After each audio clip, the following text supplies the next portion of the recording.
Untuk informasi lebih lengkap dan berita terkait, jangan lupa untuk klik link di deskripsi. Dan jangan lupa juga untuk unduh aplikasi CNBC Indonesia di Google Play Store dan App Store. Dan yang terakhir, jangan lupa untuk subscribe ya.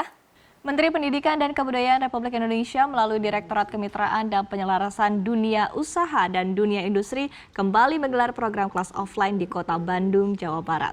Seminar dengan tema peluang bisnis modal tipis pada hari kedua ini kembali menghadirkan para entrepreneur muda yang berbagi pengalaman dan juga memberikan insight kepada para peserta seminar dalam memulai bisnis dengan modal yang tipis.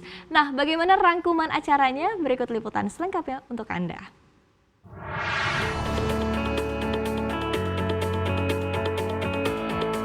Hari kedua kelas offline yang digelar oleh Direktorat Mitra Studi Kementerian Pendidikan dan Kebudayaan di Kota Bandung, Jawa Barat terus berlanjut dengan antusiasme para peserta yang hadir yang merupakan calon wirausahawan dari Kota Bandung dan sekitarnya.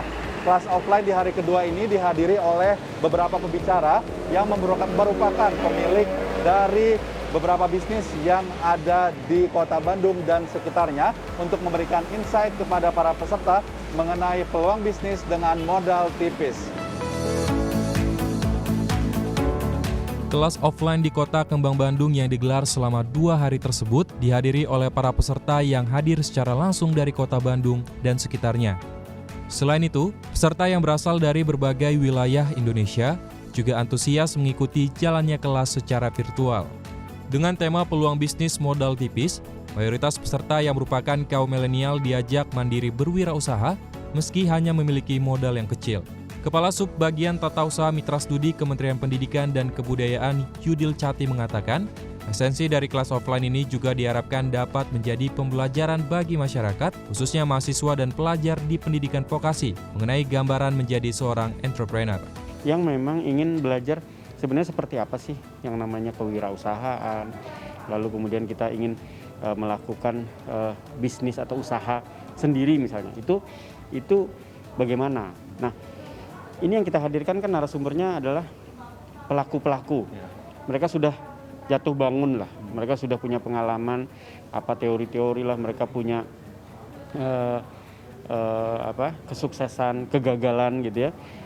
Ini akan kita bagi kepada teman-teman mahasiswa supaya nanti mereka kalau mereka ingin melakukan membuka bisnis gitu, membuka usaha, itu udah nggak takut lagi. Mereka punya gambaran seperti apa. Mudah-mudahan ini juga mereka bisa mendapat pencerahan nanti seperti apa startup atau melakukan start awal untuk berbisnis itu.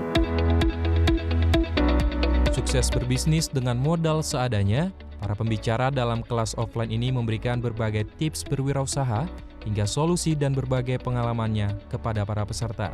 Sasha Pasyatama, salah satu pembicara sekaligus owner dari usaha kuliner Cici Klaypot, dalam diskusinya menjelaskan kepada para peserta mengenai strategi dan personal branding yang harus dimiliki oleh calon wirausahawan. Ia pun berbagi tips meminimalisir modal awal untuk membuka usaha, terutama kiat untuk beradaptasi terhadap kondisi pasar yang terus berubah. Saya memulai bisnis makanan dengan sistem PO yang hanya dijual online. Jadi waktu mulai itu saya sama sekali tidak menggunakan modal karena jualannya bisa lewat Instagram, bisa lewat Twitter, terus udah gitu nggak harus menyediakan tempat usaha yang harus disewa karena bentuknya PO.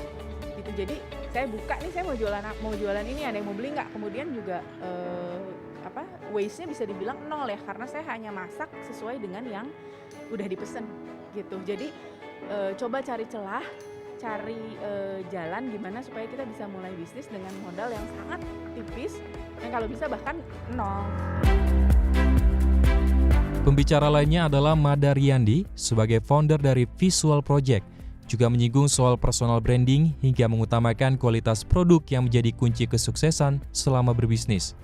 Jangan takut untuk jatuh bangun sih sebenarnya, karena kan nggak ada bisnis itu yang berjalan mulus, dan pasti akan ada ups sama down-nya seperti itu. Dan kemudian satu kuncinya cuman teman-teman harus fokus dengan apa yang teman-teman kerjakan saat itu.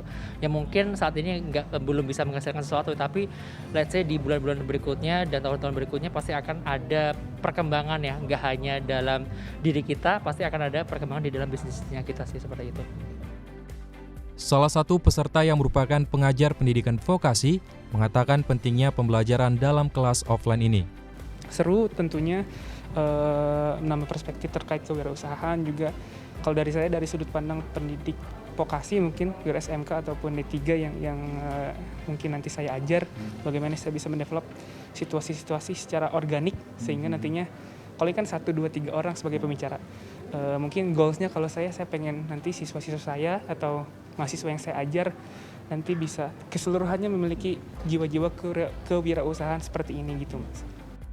Sementara itu, peserta lainnya mengungkapkan kelas offline ini memberikan jawaban bagi dirinya dan peserta lainnya untuk berani berwirausaha. Kalau menurut saya sendiri sih tantangan itu dari diri sendiri sih ya. Kenapa? Karena tadi sesuai juga sama yang teman-teman narasumber bicara itu, yaitu tentang kemauan dari diri sendiri. Dimana orang-orang teman-teman yang milenial tadi yang disebutnya, itu enggan untuk memulai. Nah, tantangannya sendiri adalah gimana caranya kita untuk memulai saat ini juga.